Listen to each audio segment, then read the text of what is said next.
Hello, everyone. Welcome back to our strategy and planning series. This webinar is titled How Revenue Teams Can Invest in Growth and Cut Costs. My name is Claudia Tarico. I'm the editor of Demand Gen Report, and I will be your moderator for this presentation.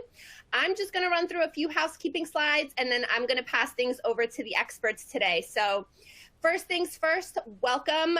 We are Demand Gen Report. If you're new to us, check out our newsletter. We're at demandgenreport.com. We've got daily news, a weekly email newsletter, special reports, original research, and a rich menu of additional resources.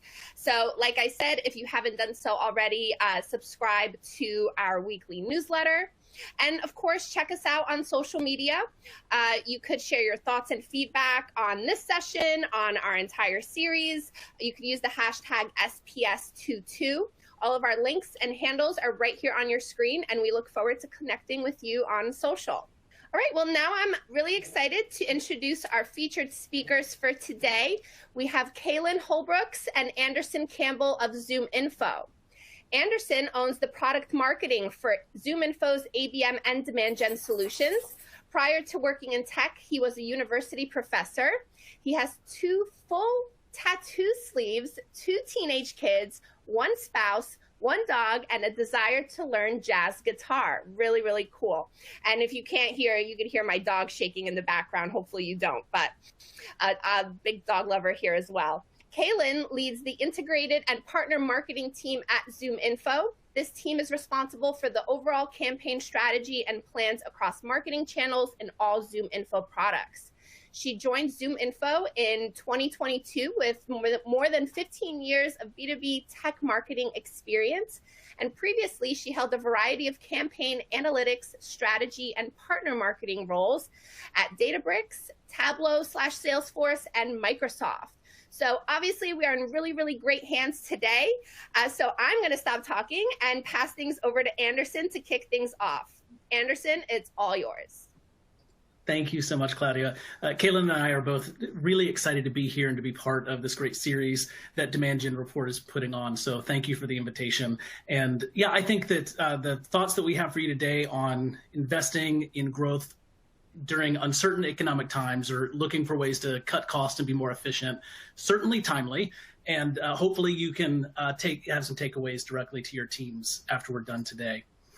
So as we get started, I just want to flash up our safe harbor statement. As a publicly traded company here at ZoomInfo, we may be talking about some stuff that has forward-looking statements in it. So this is basically a reminder that you shouldn't make any buying decisions based off of what we're talking about today. You can look at our currently available products to make those decisions. So we're just putting this up here for your review, and you can look at this in more detail later if you choose. So one of the first things that we want to look at in our time together today is we want to look at what are some of the mission critical objectives that you and your revenue teams should be thinking about and aligning your resources now more than ever as you're looking at Q3 or Q4 planning stuff, 2023 planning. And I think that we've kind of divided that up into 4 different pillars that we want to take a look at today. And so I'm going to invite Kaylin in to actually talk about this first pillar. Awesome. Thanks, Anderson. Yes, happy to be here and excited to chat with all of you. We narrowed it down to these 4 sort of pillars or areas that we will dive into. I'm just going to touch on the first one a little bit, but we'll spend a little more time going deeper on the other 3. So the first is all about your people, your current talent. This is really a time to invest in your current talent. Not surprisingly, but a lot of studies we've looked at show that it costs a lot more to hire in someone new than it does to actually retain the talent you do have. One study showed that it was on average around $5,000 to hire new, whereas it's about $1,300 to train and retain your current employees. I actually think that's pretty conservative on both fronts, and so it could be an even bigger gap for your area of the business. That's why the first strategy is really about preparing for growth by powering through with your current team. Focus your team on the mission critical objectives that you might have and align those between both sales, marketing, and your whole revenue or go-to-market team, making sure that they're focused on the things that are going to have the most impact and the things that are most aligned to your sales or marketing org, depending on which side you sit in. Again, it might mean shifting around and based off of where your objectives are and your priorities as you head into 2023 planning, but making sure that you're fully utilizing the current talent you've already spent so much time and energy and money on getting in the door. And it might mean pulling back in some areas, but hopefully you can really bolster the talent you do have on site. So beyond the people aspect, Anderson, I'll put it back over to you and we can talk about the next pillar around getting into product value. Yeah, so when you're looking at a macro environment that's one of plenty, which has been the case for a lot of our organizations recently, I think the thing that prospects and customers really care about equally are both product value and roadmap. They care about what you can deliver now and where you're going, because in times of plenty, you're really evaluating a lot of those buying decisions based off of long-term investment. As a result, I think you can get into a lot of conversations about, do you have a customer-facing roadmap? What about your roadmap can you share with us? Because it's a long-term investment that we're thinking about making. But what we're seeing is that when things do tighten up, so do the time horizons for product evaluation. So the focus starts to shift away from the product roadmap and more on immediate ROI and speed to value. So when you're thinking about your customers, in these tighter economic times, your customers need to see value from your product quickly. And so how you message and position your product really needs to shift away from all of the things that your product could be doing in the future to what your product can do for your customers right now. This really means that you have to be honest about who you are. You have to recalibrate your offerings a little bit along with your messaging, and think of that all the way through the funnel. The focus needs to be about how your product enables efficiencies, how it enables revenues, bottom line impact, because the dollar value of your product will impact how long it takes the customers to see results. So that should be a factor that you're thinking about as well. I think the more you can reduce that timeline, that ROI timeline or speed to value, the more you can keep your customers in that buying decision. And you can start to show them incremental gains as well. If it takes a little while to get set up for full adoption, start focusing on what are the incremental gains even in that onboarding period. We've made kind of a similar shift in the way that we talk about some of our products here at ZoomInfo. The shift has been over to talking about speed to value. And so this is actually a slide from one of our decks that we go through when we're talking about bringing customers on to one of our products. And you can see we're really quickly talking about how you're starting off higher on the adoption curve than some of the other solutions that are out there, and how you're able to get really quick wins all along the way. Whereas with some of the other solutions that are out there that you may be considering, the adoption curve is a lot longer. It's a lot longer to get to ROI, so the speed to value isn't there. And we're finding that this kind of approach resonates more now than maybe it did 6 or 9 months ago, when there was a lot more focus and attention being paid to, well, what's your roadmap? What features are you going to bring on? What capabilities will you have in the future? The shift we've seen is no, focus on what you can do for me right now. If we're going to sign today, how quickly can you get us up and running? So what about, we just kind of talked about this. Well, it's time to think through, take a closer look at your revenue tech stack and identify redundancies and hidden costs. Caitlin, maybe you can speak a little bit to this one a little bit more about realizing efficiencies and redundancies and hidden costs. Yeah, this one I am super passionate about. I think there is, especially when you're going through periods of high growth, we kind of adopt a lot of inefficiencies across the board, especially in marketing. And so I always have an eye out for where we can be more efficient and effective in our marketing tech stack, but kind of more holistically. So as we go into this kind of weird economic time, whatever you want to call it, and whatever buzzword we all start using, it's a lot harder to make those mistakes, in that there's a much bigger impact that you're going to have if you're making a mistake and you're over investing in a certain area, or you're underutilizing some of your tech. And so we really need to make sure we have our priorities aligned and understand really what we're buying when we're going in and buying different technologies or onboarding new agencies, things like that.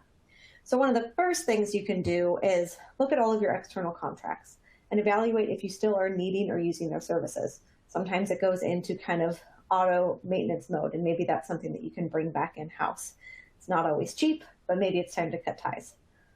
One other thing, again, as we're going through hyper growth, I am very, very guilty of this. We buy technologies to fill a gap.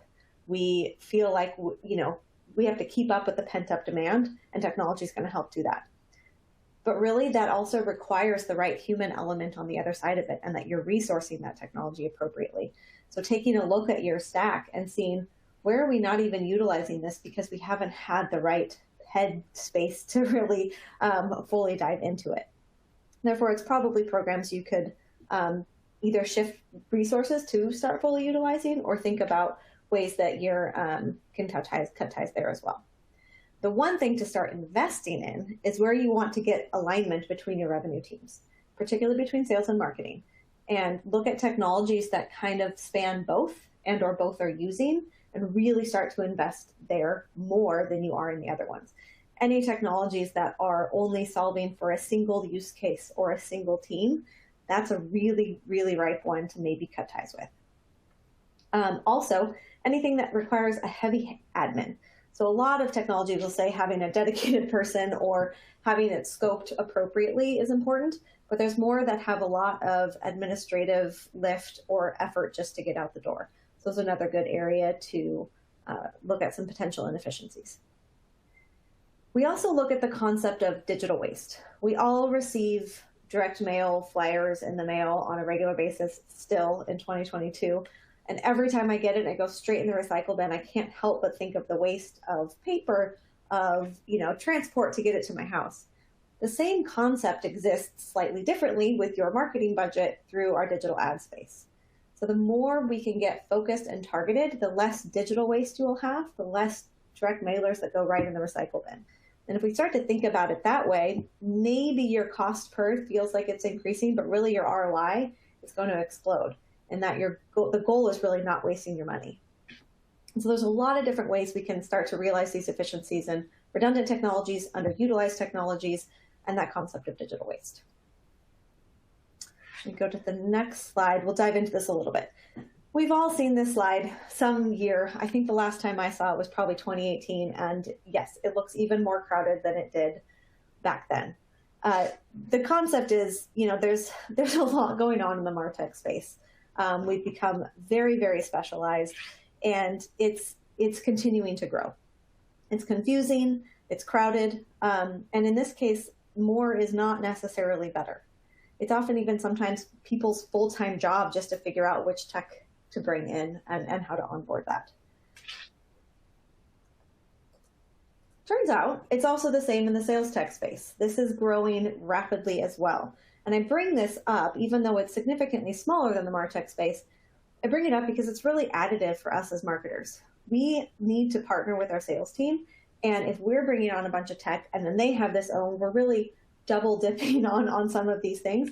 And so places where we can align with our sales teams on technologies that they are going to use and we can use together, we're going to get the most bang for our buck. But it makes it that much more hard when there's all this whole sales tech stack in addition to our complicated MarTech stack. And so I think it's an important thing for us as marketers to be very aware of the technologies being thrown at our sales counterparts too. Then we started to dive into really understanding how big of a problem this is within for marketers, and how do we help sort of tame this bloat within the marketing tech stack while helping drive growth. And a few studies and stats we found were 37% of marketing budget is wasted due to bad data. That usually stems from, if you have bad data, you're implementing some digital waste that we talked about. It's bad targeting, which results in bad conversion and sales time wasted as well. Almost 60% of marketers claim that they have underutilized their MarTech stack capabilities. And like I said, I am very, very guilty of that one as well. I think we all are to an extent at various times. And so it's significant enough that we should be looking at it all the time. But I think especially right now as we kind of try to buckle in and be more efficient to drive growth. And then 3/4 of companies say they poor adoption of sales tools, that whole sales tech stack I just showed, is the reason for missed sales quotas, which I think is super important, that there's things that we have at our fingertips to help drive sales and help them hit their quota, and they're not being utilized, and we're seeing a direct impact of that. So it further aligns that we need to keep it operationalized between sales and marketing on the same tech in order to help us both hit our goals. Luckily for us, on our side, this is one example of kind of the way we think about our ZoomInfo tech stack, is we really saw this problem and went out to try to address it and really be a single pane of glass, if you will, into everything of how sales and marketing are operating together. Based on the foundation of data, but all the way through with intent signals and chat and conversational intelligence and ABM orchestration, everything all interconnected through the ZoomInfo platforms.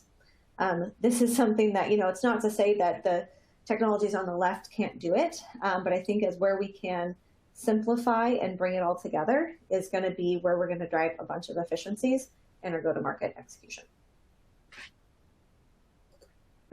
So with that, let's talk about, even further how we can align the sales and marketing audience to boost that growth in revenue. I think that what we've talked about with product value realization and then, tech and efficiencies is a big piece, but I'll pass it back to Anderson to talk more. Thanks.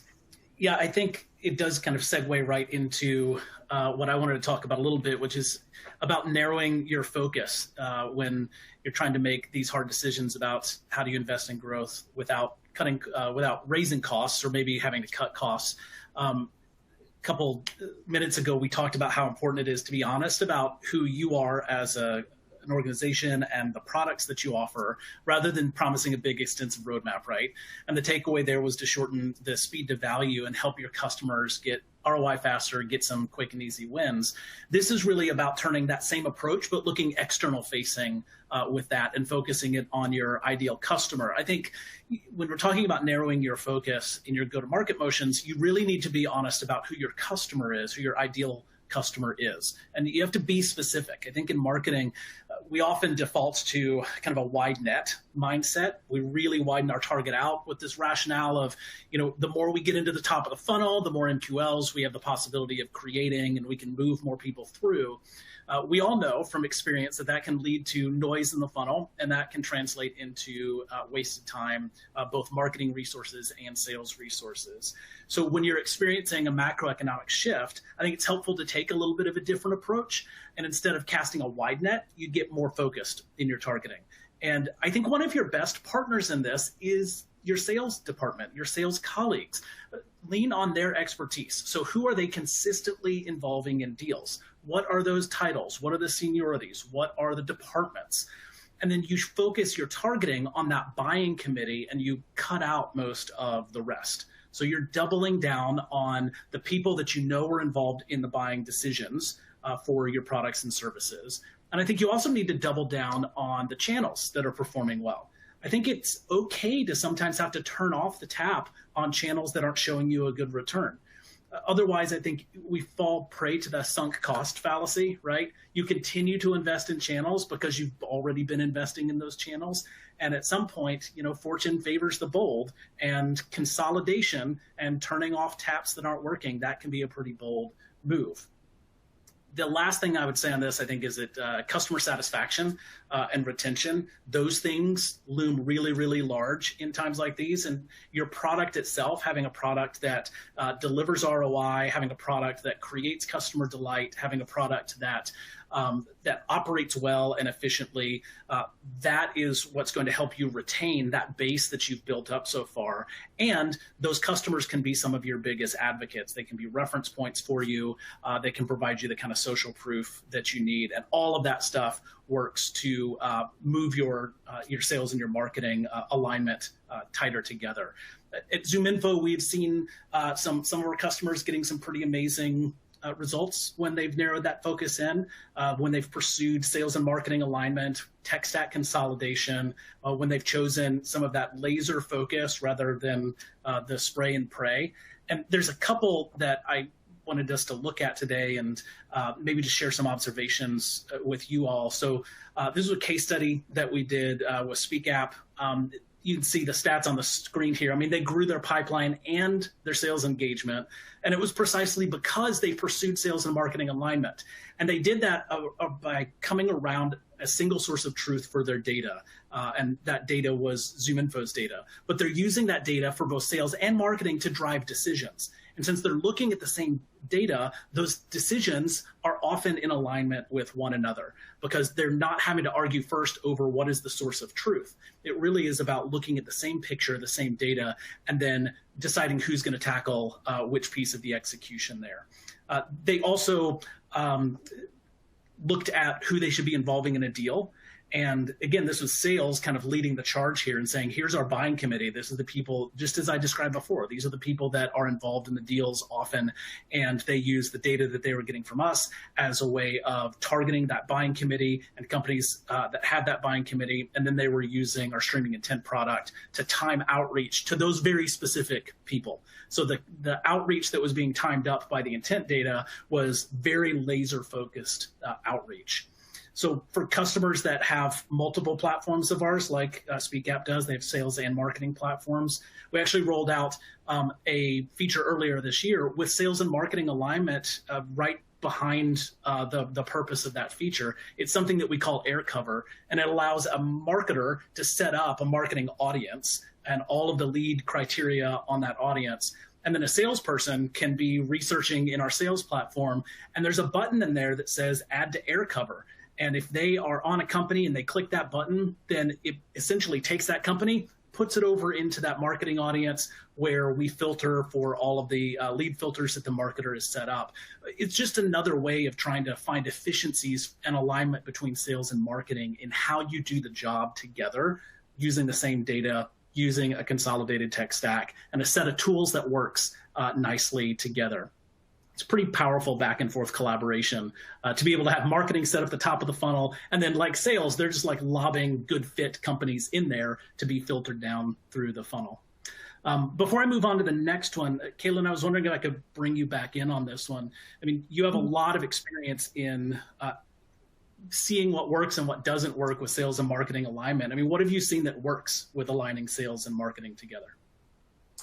Yeah, it's actually working with sales is one of the favorite parts of my job, but that's an easy one to answer. It's around data. And I don't just mean like the ZoomInfo contact data. I just mean centering around and aligning on the data you're looking at, the data you're analyzing, and the data you're actioning off of, because that's really at the center of it. I think I've grown most of my career by providing value through data, through analysis, through data that we can bring to the table with sellers. And so as much as we can center around that, it's a more objective approach as well when you're building relationships with sales. But yeah, it's all centered around the data for sure. Yeah, I think that's so good. The second thing that I wanted to look at is another case study that we undertook. And this one really looks at like something much more specific. And that's like, how can you cut your unit costs, right, while you scale a program? And those two things often seem like they work at cross purposes with one another, but it can be done pretty successfully. Alchemy is a company that we just completed a case study with, and they're a great example of one of our customers who's used our Marketing OS platform to gain efficiencies and decrease costs, but increase leads at the same time. And you can see a couple of quotes on the screen there.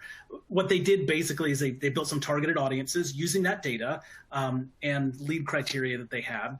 And it was important for them, and fortunately our product works this way, that those audiences are dynamic so that they can really set and forget those audiences. They want to set the criteria for the audience and have it be automatically updated. That means that there's a little bit more investment up front in the time because you're being very specific about the kinds of accounts and leads that qualify for that audience. But then it just kind of runs and churns automatically after that. And it's always getting updated with the right fit companies, the right fit leads to be able to target campaigns against out of that audience. The other things that they've done, they've focused on a campaign metric that works really well for them. I mean, for you, it could be click-through rate, it could be impressions, whatever. But I think what you have to do is decide what is going to be the metric that we're going to measure success or evaluate success by, and then optimize your campaigns for that. I would say the other thing that Alchemy has done really well, and might be a takeaway for most of us here, is they dive into their reporting really regularly. They're doing A/B testing, which I know we all love. They're comparing campaigns across channels and even against one another in similar channels to see what's working. And then they make micro adjustments all the time. So you're in that reporting all the time and creating these mini feedback loops based off of the data. So the optimization is something that is just built into the daily or the weekly work for churning through these campaigns. Caleb, what about you? What are some of the tips and tricks maybe you've seen for running successful digital campaign, especially maybe when budget is tight or when there's just a lot of eyes on your campaign performance? Yeah, I mean, I think digital campaigns efficiency is always the name of the game. So it's always the angle we're looking at. And usually the answer for me is less is more. As marketers, sometimes we think we need to continually to pump out more content, more content. The content team's not doing enough for me. I need more out there. When in reality, looking at the data, you can usually run a frequency analysis and some version of the 80-20 rule will exist. That 80% of your pipeline or revenue is coming from 20% or often very much less of your actual assets out there. So focusing on what has been working and do more of that rather than spending the time on always ramping and bringing in new content. I think iterating and refreshing those things that work is a really efficient way to continue that sort of drumbeat of pipeline and revenue coming through. Keeping it simple and consistent and not wasting your efforts on reinventing things, I think is something we should be looking at all the time. Yeah, no, I love that. And I think the idea of evergreen campaigns and understanding what works and just rinsing and repeating, and you keep doing that and doubling down. It's not as exciting, I think, but it really, really works. And sometimes like exciting maybe isn't the point, right? Like actual results are the point. Yeah. Or I always say that, you know, marketers get sick of our own content and messaging way before our customers ever would have. So just because you've seen this white paper or whatever for 10 years doesn't mean they have. And I say 10 years, literally at a press company, we had one offer that lasted a very, very long time in market and was still a top lead and revenue generator. So definitely something. Yeah, I think you're spot on. And so being able to have the data drive those decisions instead of maybe our own personal whims because we get so close to it and we get bored quickly. I want to be respectful of where we're at with time. That was everything that we had prepared to share with you all today. So Claudia, maybe I hand it back off to you and we can see if there's any questions that we can field from the audience today. Yes, thank you, Anderson. And thank you both so much for that awesome presentation. We actually got a decent amount of questions, so I think we have time to get through most of them. But before I get to those questions, I just want to remind everyone once again to please share your thoughts and feedback with us before logging off today. You can click that survey icon at the bottom of your screen or just stick around and wait for the survey to automatically launch. And then one more thing before I get to the questions. If we don't get to your question live, do not worry. I promise all questions will be answered. But if we don't get to it live, we will definitely follow up either via email or via chat. So do not worry and keep those questions coming. All right, now let's get to those questions. First one, I think this one's for Kaylin. Should marketing teams look at the annual planning process differently now versus years past? And when should that planning start? Are we late if we haven't started yet?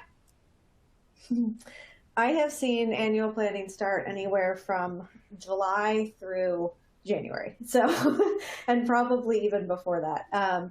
So I don't think you're never too late, but I do think that the earlier the better, but I do think there's a sweet spot because especially in times right now, every quarter, every month looks very different. So we need to plan in for some flexibility, meaning I don't think anybody predicted what today is going to look like 6 months ago. And I don't think no one has a crystal ball of what it's going to look like next summer, for example. So we should be planning early and often. But making sure that the way you operate and the way you plan provides for some flexibility to adjust to market conditions, to market dynamics, all those things, customer feedback, etc. So I don't think it's any different now than it has been in the past. Just thinking of more agile, I suppose. Awesome. All right, next question. What are some common mistakes to avoid when buying new tools? I can take a run at this one first. because I think I hear this question a lot. And I think that, earlier I was talking about speed to value and ROI. I think keeping ROI front of mind will help you avoid some of those common mistakes. I think it's really tempting to buy a tool based off of its price alone, thinking about what is that initial upfront investment? How can I keep that as low as possible?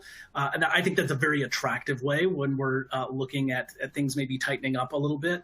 But I think we see, if you play out the ROI on that, the long-term ramifications of buying the cheapest available product, the cheapest available tool, those can be immense. You can actually end up spending a lot more money to fix the mistakes that maybe subpar cheap tool brought into your motions than you would have if you had gone with something that was mid-tier or higher from the outset. So really being careful, I think, about calculating like what's the ROI that we're looking to get with this particular investment. How do we measure that? How can we anticipate that? I think price is definitely a factor, right? But it shouldn't be the factor. You should be weighing price against what the tool can actually do for you. So I think that would be the biggest mistake. So I would buy more on your anticipated ROI on that one.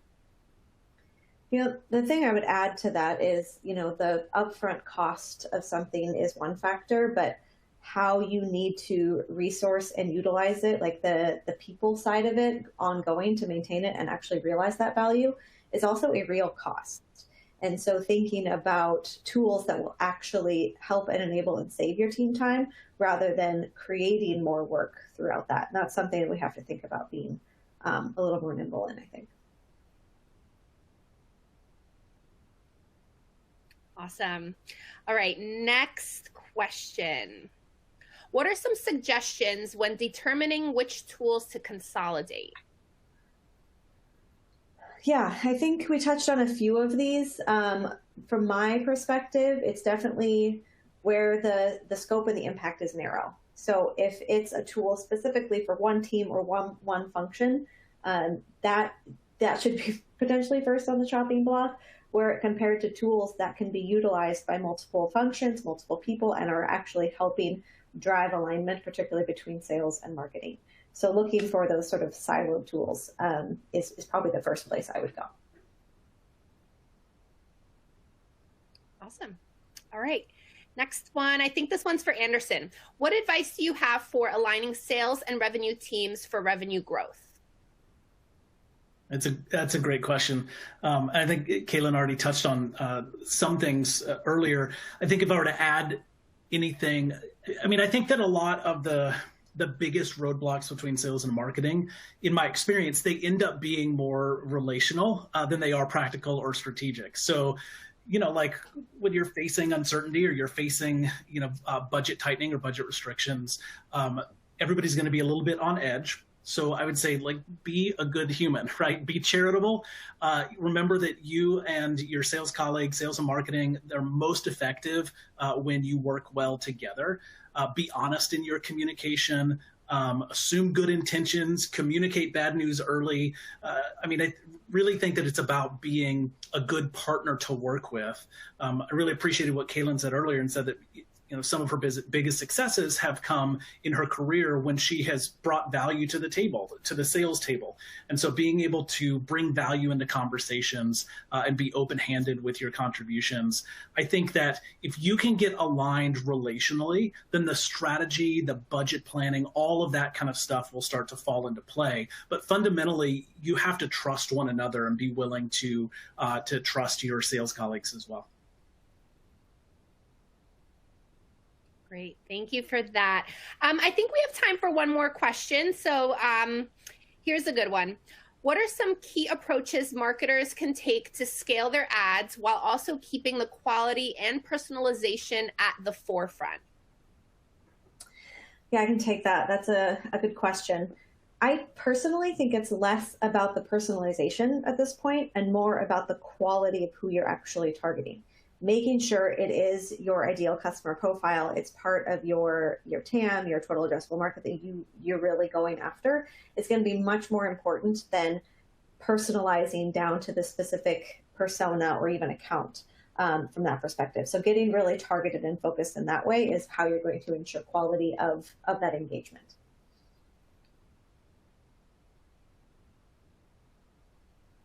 Awesome. Anderson, anything else to add, or? I mean, no, I think that's such excellent advice. I would say that the quality and the enrichment of your data probably matters, which I think we know. Like when we're looking at cutting costs, maybe that's another thing. A common mistake to avoid is don't skimp on your data quality. That should be maybe one of the last things that you radically pull back from, because if you're going to drive targeted outreach, then you've got to know that you're targeting the right people. So you set up the framework for who it is you want to target. Now you know you have to have data that drives the actual outreach itself. So I would say don't skimp on data quality when your goal is to target quality people and to be able to personalize. Yeah, that's a great point. Awesome. Well, thank you both so much. Those were some great answers. Well, that's all the time we have for questions. But like I said, do not worry if we didn't get to your question live. We will definitely follow up with answers via email or chat. And yeah, well, that's a wrap on our webinar today. Thank you so much to Kaylin and Anderson for such a great session. And thank you to all of our attendees for taking the time to join us today.